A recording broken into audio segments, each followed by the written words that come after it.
So you guys have all of this later on. All right. So this shouldn't take the full hour and a half that it says on the sign up sheet. Hopefully it'll go by a little bit quicker. It's not too difficult. This is still pretty intro to visual effects. So once you have After Effects open, just go to this blue button that says new project, and that opens up a brand new project.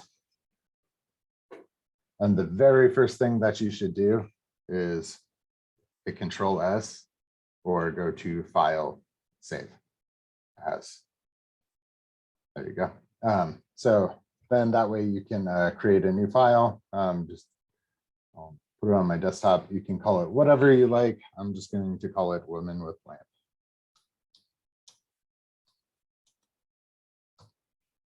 And we'll want to save it as the After Effects project file.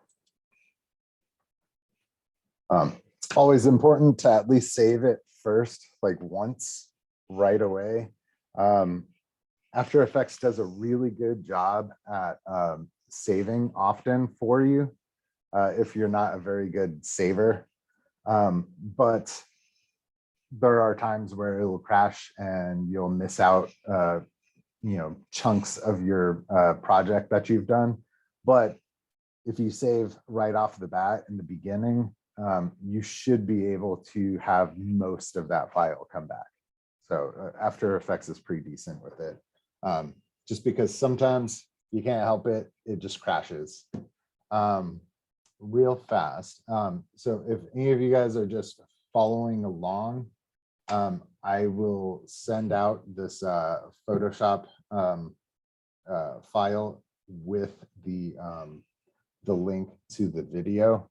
But if you're following along, this in the chat is the file that you'll need. You don't have to open it up and go into Photoshop. All you need to have is it on like your desktop or something. And what we're going to do is just literally just drag and drop it straight into After Effects. So I'll give that a moment for anybody to download that if they're following along. In the meantime, if there's any questions, please ask them now.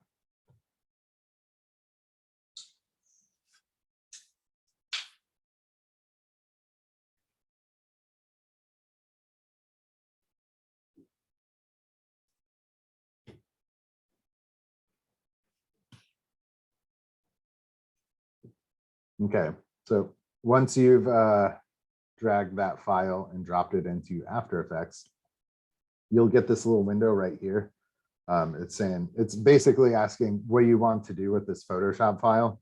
There's several different things that you can do with it. You can bring it in as footage, as a composition, or even as composition retaining layer sizes. We're just going to do composition. And we're going to merge layer styles into footage. So essentially what that's doing is it's going to take any effects that you may have applied to a specific layer, and it's going to flatten that layer. So if you have any like drop shadows or anything like that, it'll be a flat image instead of an image with an effect on it. So once we select that, we're going to hit OK. And that's going to create a composition, which is essentially our the area that we're going to be doing work. And then it also makes a folder with all of the different layers that are in this Photoshop file. So going through this, I'm going to turn off the displace one. So the displace one, it's mostly if you really want to, it's just to kind of show you that you can add like black and white maps to show some like three-dimensionalness to a 2D image of a person. It can also be objects too. It isn't limited to that. But if you go through, this one's large orb, and then orb 1, orb 2, orb 3, and then orb 4. So as you can see, they all turn on and off when I check on this eyeball. The eyeball is literally just hiding the thing that you clicked on. So this object right here, you press the eyeball, it's just hiding it. So it's still there, you just can't see it. Sometimes you would do stuff like that for things like references, like this displace one. This one will only be used as a reference. So this will not actually be in the final product. It's just using the data that's in it. As we go down, there is woman, and then back orbs 1, back orbs 2, back orbs 3, and back orbs 4, as well as the background. And it's always good to have the original floating around somewhere, just in case you need to bring back a specific element. You may be able to mask it off or something and bring that specific element back in. But this is what the original looks like. It's just that these 11 layers right here are just separated versions of that original one. Next, we'll want to make a new composition, just to kind of show you like what you can do when you if you're bringing in your own stuff. So real quick, then create a new composition, and that is going to give you a name. You can name it whatever you like. It can be called comp1. It doesn't. It's really whatever is easier for you to grasp on like naming conventions and making sure you know what you're looking for.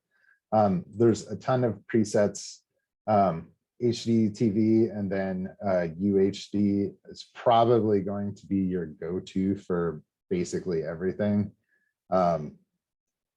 The only difference is you'll want to kind of keep in mind your frame rates. So movies tend to be at 24 frames per second. It's actually this 23.976 frames per second. That is how many frames are being shown into your face at a second. I always just round it up to 24 frames a second because that's essentially what it is. Your eye isn't really going to be able to tell that much of a difference.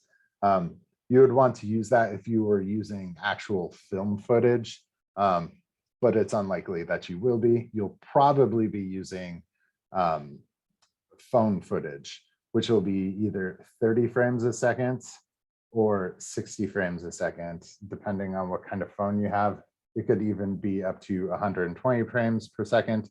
Those frames per second pretty much correlate directly with like the hertz or the refresh rate of a screen. So if you have a cell phone, most Apple phones are 60 frames per second. They have a 60 hertz refresh rate, and a lot of Androids have 120 or more. It just depends on what kind of phone you have. I recommend just sticking with like a good 30 frames per second, because then you can watch it both on monitors relatively easy, and you can have it on your phone, which is where most people consume their entertainment. So that's what I would go with. If you're trying to do something that's like specific to like showing sports or like a video game, then I would bump it up to like the 60 frames per second, just so then you have that much detail for the person who's trying to watch it, because they may want to see it in that real time. That's going to make it look more like a soap opera. So if you ever watch TV and the TV shows are a soap opera, if there's like something that feels funny about it, it's because it's being played at 29.97 frames a second. So that's pretty fast. So it makes it feel more fluid. 24 frames a second is going to feel more dreamlike. So like movies tend to have that cinematic feel because it's using less frames per second. And that's mostly because budget constraints back in the day. So I hope that covers all of that for you. I'm not going to, I'm just going to hit cancel. I'm not going to create any new ones. I'm just going to use this as my comp size. If you did want to go back and change anything, just hit that little hamburger down here where it says women with lamp. So this is the composition layer that you're working on. If you hit the hamburger, you can just go to composition settings, and it'll bring you back to this again.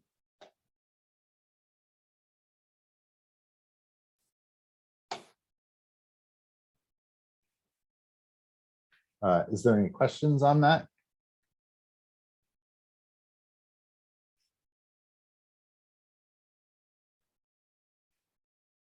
Cool.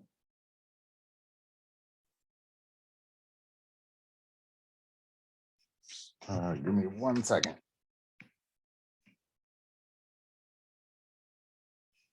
All right, so now that we have that all brought in and set up, we're going to make this more 3D, three-dimensional. So essentially, we're going to have a camera, and I can go ahead and kind of like talk you through this. So we're going to have a camera in here, and that camera is going to be looking at all of these different layers. Some of them are going to be closer to the camera, and some of them are going to be further away from the camera. And that's going to give that illusion that it's in a like a true 3D space. That illusion is actually called parallax. So it's just essentially the movement of one object.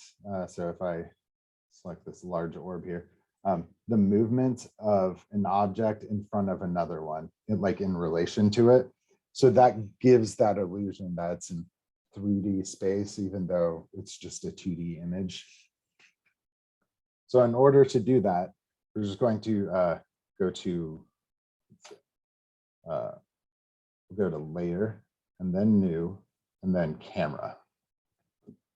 So layer, new, camera, and then click on camera. And it's going to give us this one node camera setup. A one node camera would be like your point of view, your head on your neck. So you move your head wherever you want to see something, right? A two node camera is going to have a focal point off in the distance, and the camera is always going to be locked to that focal point. It's going to be the easiest to track one specific subject. If we were to do a one node camera, it'd be kind of hard to do that. We'd be just constantly like moving it around, trying to get it to want to line up where we want it to go. You may want that if you're trying to get like a more shaky cam kind of look or something. But in this case, we're going with a two node camera. It's going to make it feel nice and fluid. Once we do that, we can change this to, I like 50 millimeter, but we can do 35 millimeter. That's fine. It's just the focal distance right here, from here to here, which is an actual like camera term. So you may or may not actually need to know that right now. We'll have micro credentialing videos that kind of explain some of these like smaller concepts in a little bit more detail. But anyways, we're going to go ahead and hit OK. And then it's going to warn me that the camera and lights do not affect 2D layers. All the layers have to be turned into a 3D layer for it to actually work. That's okay. Just hit OK. We'll be turning those into 3D layers here in a second. So I'm actually going to drag this area up a little bit so we can see more of the layers down here in our workspace. This is the time indicator. If you scrub through it, like click on it and drag it, that's scrubbing through the entire 5 seconds of footage that we have here. So this will kind of put you at the beginning and then at the end. And if you press spacebar, it'll automatically like play through all of it in sequence and then loop back around to the beginning. Since there's nothing happening to it right now, we can't observe any changes. So in order to do that, we're going to select the large orb, and then we're going to hold Control and select orb 1, 2, 3, 4. Then we're going to select the woman, back orbs 1, back orbs 2, 3, 4, and then background. And with all those selected, all we have to do, if you don't have this exact setup on yours, all you have to do is click on toggles, switches, and modes, and that'll switch you from, it'll be this one, which is modes and track mats, and it'll switch you to like switches. So all we have to do is you can hover over these individual things to see what they do. So this adds motion blur. This is going to be saying that's an adjustment layer. And this is going to say that it's a 3D layer. So with all of these selected, just come down to this box underneath the 3D layer and check it. And since we have all of them selected, all of the ones that are selected get checked as 3D layers. Now, what we want to do now is actually push things back further into the distance. And in order to do that, it's either going to be further in distance or closer to the camera. It just depends on which area we're working on first. All of these, what we can do is we're going to use hotkeys for this. You can twirl down things, but it twirls down a lot of stuff. So you'll want to just kind of use hotkeys to do this. So what we're going to do is first press S for scale, and then we're going to hold Shift, and then we're going to press P, and that's going to be our position. So now that we have this set up, we can start to kind of move things around. I'm going to move this large orb closer to the camera. First, I'm going to show you that this, you can click on it and type in whatever you want, or you can just click and drag your mouse and it'll move it in a specific direction. So the first one will be the x-axis. So that's left and right. Control Z undoes everything. And then if we go to this middle one, click and drag, it's going to be the y-axis. That's up and down. And Control Z. And then if you want to move this closer or further away from the camera, that's this last one. This is the z-axis. So we're going to click and drag that, and that's pushing it further away from the camera. And as you can see, it disappeared because it's behind the background. So the background is going to take precedence to the camera. And if we move it back towards in the negative space, which will be closer to the camera, it's going to make it larger. So it's going to bring it closer and closer to the camera lens.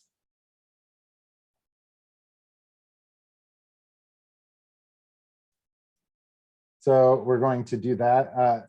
I'm just going to click in here and type in like -200 and hit enter. And that's going to move it -200 units closer to the camera. And I'm actually going to switch my view to 2 views so you can see a top view of all of this because it is in 3D space now.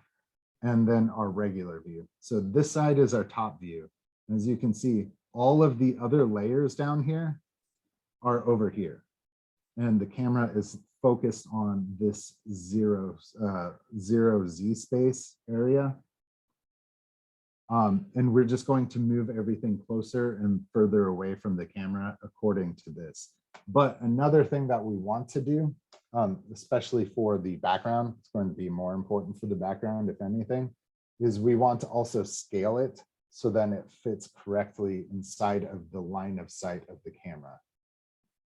So if we look here, our camera is going to be way back here. This is our camera. this is our focal point over here.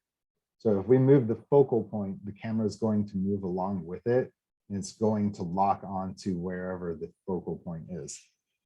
If we move the camera, we'll just open up the position of the camera. So I'll just click camera and hit P. And if we move the camera around, in the X space, it's going to show you that it pivots along. So no matter what, it's still going to lock itself to that focal point, which is good because that's what we want it to do. It adds good details. So I'm going to undo that. And what we're going to do is I'm going to select that large orb, and we can actually just go over here. And if you click your middle mouse button, like the scroll wheel, that allows you to pan around inside of an area, or you can press the space bar and then click with your right mouse button, and that allows you to pan around if you're zoomed in on something. But what we're going to do is actually just click on the Z arrow and drag it closer to the camera, just like that. And then what we want to do is scale this down so it fits inside that view. So if we come over here, this scale is locked right now. So it's going to scale everything proportionally. So you only really need to click and drag on one of them, and you can scale that up or down, and it'll bring it back to a size in your viewport that's closer to what it was before, but still closer to the camera. So if I move that camera around again, it's going to look like that light orb is actually like a 3D object that's really close to the camera, because that's what it's doing.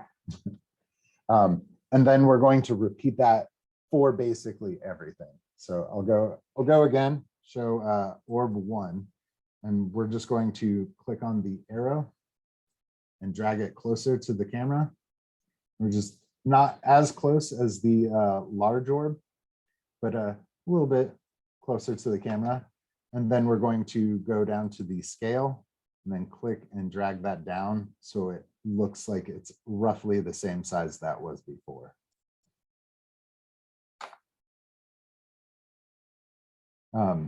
Is there any questions on this? Do I need to go over anything specifically for anyone? I don't want anybody to get lost.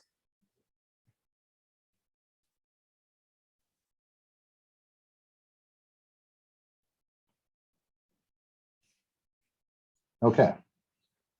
So next we're going to do orb 2. Click on orb 2 down here.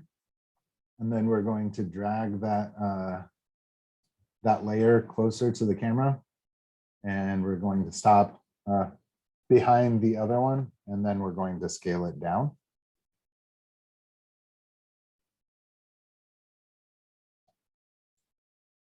And then we're going to click on orb 3 and do the same thing, drag it closer to the camera.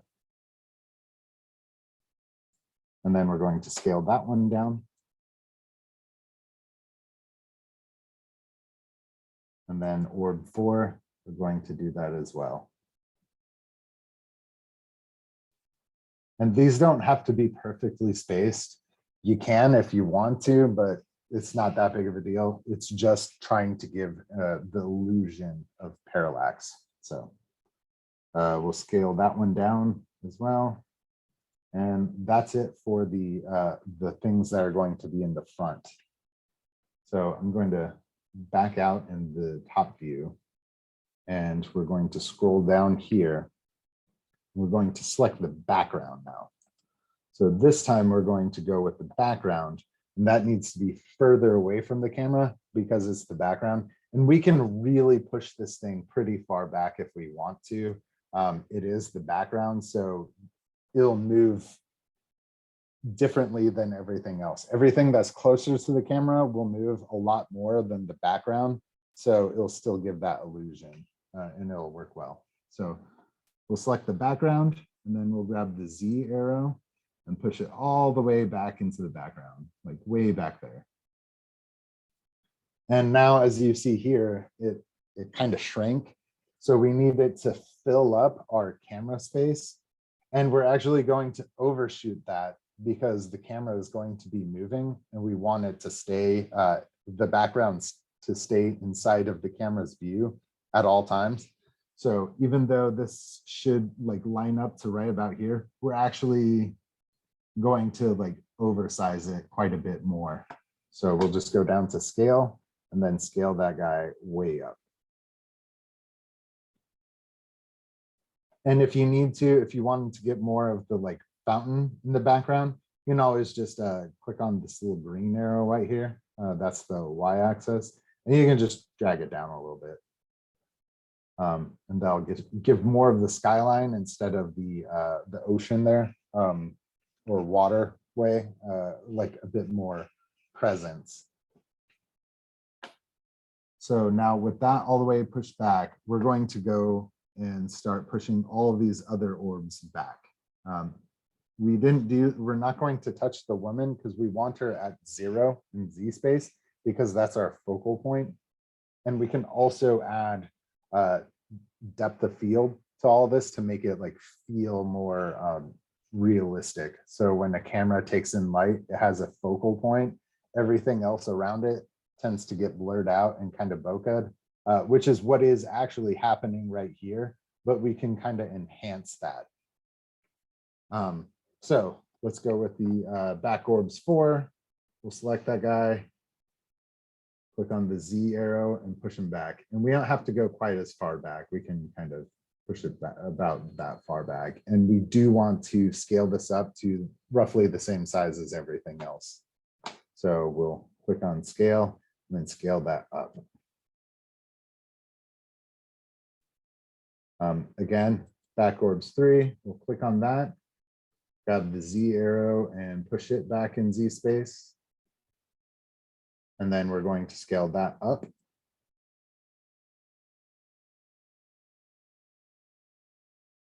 And then back orbs 2, going to push that back in Z space. And then scale that up again.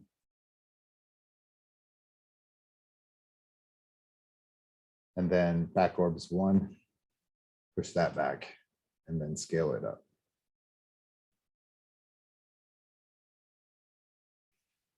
So this is all you have to do to get that, that 3D depth effect with this camera. All we have to do now is literally keyframe just your camera.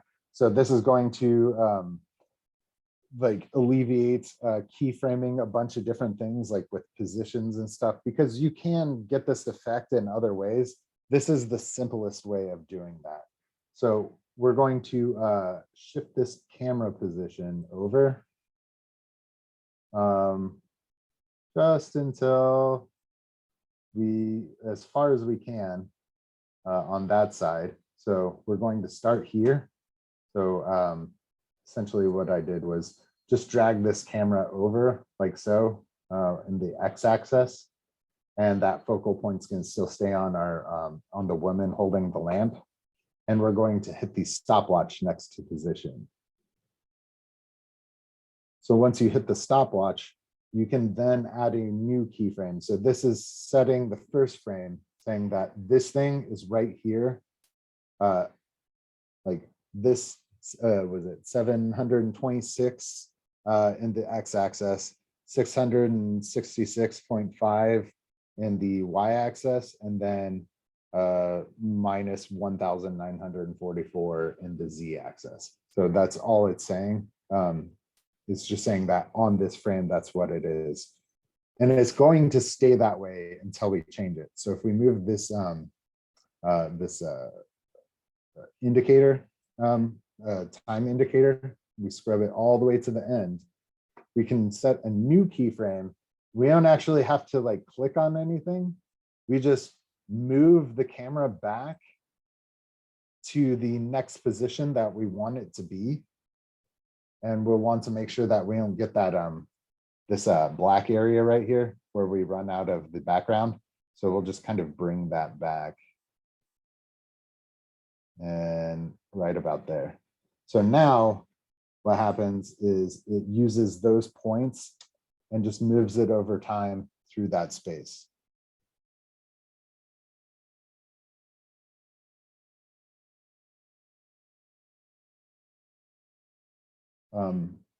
Another thing that you can do, I was saying that you can add some more depth of field kind of blur to it.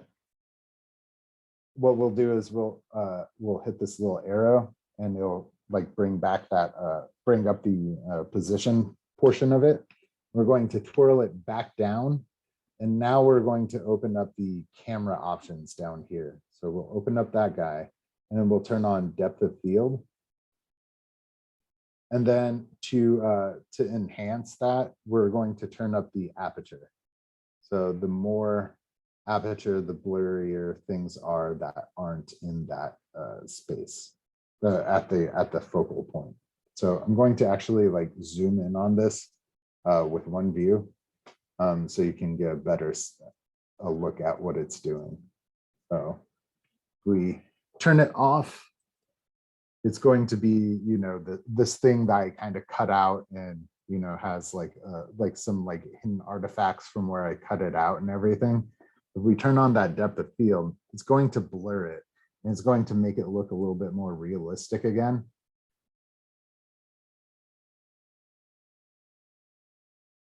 And it just kind of works with the image overall a little bit more. You can also change the blur level and turn down the blur a bit, or you can just like really crank up the blur. That's where you get those like really tight depth of field shots. Like if you were to like take a picture of a flower really close up, that's what it's doing, is blurring everything else. That's not in that specific pane of focus. But 100% is good enough for what we're doing. And yeah, I think that looks pretty good. If we want to add enhance this more, I have this displacement right here that we can add to the woman. And all that's going to do, this is something extra that you can do. It's just going to make it look like she is a little bit more 3D. So if I turn on that displacement, you'll see that some areas are very white. That means that's closer to the camera. Anything that's black is the furthest away from the camera that it can be. And the gradient in between is telling it like, you know, it's somewhere in that space. And it's going to just deform that image to make it look like it's 3D. So if we hide that and we click on woman, and then we go to effects and presets and go to search, there is a lot. So unless you're really bored, I would just type in things that you're looking for specifically. And in this case, we're going to be doing displace. And then it'll start going like, oh, okay, these are all the things that are relevant to what you're trying to do. So this thinks that it's display, but we want this displacement map. There's turbulent displace and time displace as well. Both very great effects, but we need the displacement map, and we can either double click it or drag it onto the layer. So if you have the layer selected, this woman, you can double click it and it'll apply it to that layer. And it's going to need a source. So right now the displacement map layer source is the woman image itself. We want to change that to displace. And that's going to use that black and white gradient.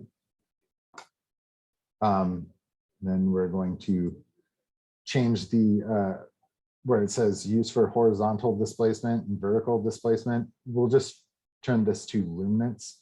Black and white gradients are considered luminance maps. So we can change those to luminance. And what we'll do is we'll start at the beginning, right? And we'll try and adjust that map. So this is the displacement that's happening. We're just going to adjust it all the way over as far as we can. And then we're going to just start to like nudge it back until it's not breaking the image. So where it looks still like feasible, that's a person, and it doesn't look like too broken. And we're going to, so that's -12. We're going to hit the stopwatch at the beginning for that one. And we're going to go all the way to the end. And then we're going to go in the other direction. So this way, to your right, in the positive direction. We're going to do the same thing. So it's broken right here, and we just want to bring it back to where it doesn't look as distorted or broken, and it still looks like a normal image. So I think that's probably going to be okay. And now when we press play, it's going to give the illusion that she's more three-dimensional than she actually is. So it looks like it's kind of curving around a three-dimensional object instead of a two-dimensional plane.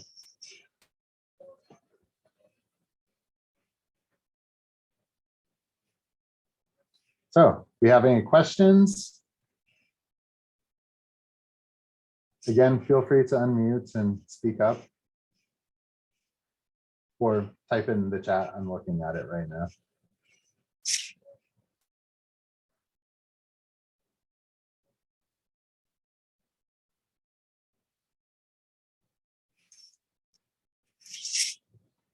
All right.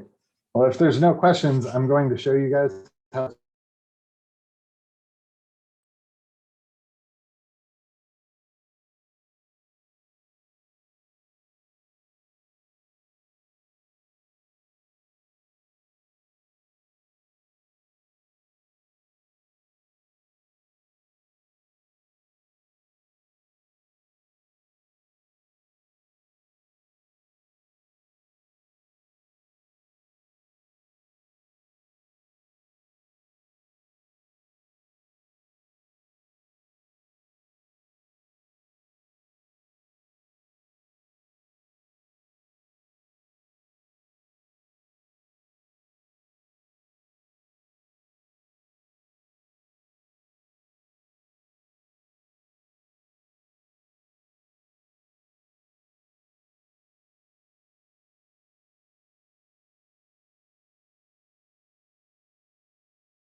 Sorry about that, you guys. Apparently the internet decided to give out down here.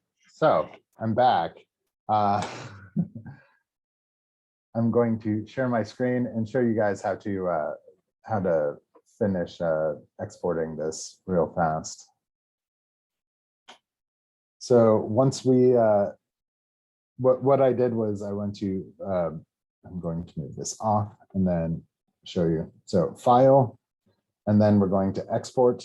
and then add to Adobe Media Encoder queue. So once you click that, it's going to bring up Adobe Media Encoder, which is this one. And in here, we can actually change some of these like settings if we wanted to. So this is where we're saving the file. So I saved it on the desktop and it's going to be in that woman with lamp file. And that's what it's going to name it. So you can name it whatever you like in there, hit save. We can also click over here and there's all these different versions of of video files that you can use. I highly recommend using H.264. That is MP4 and everybody can use it. But if you really wanted to, you could do PNG sequences.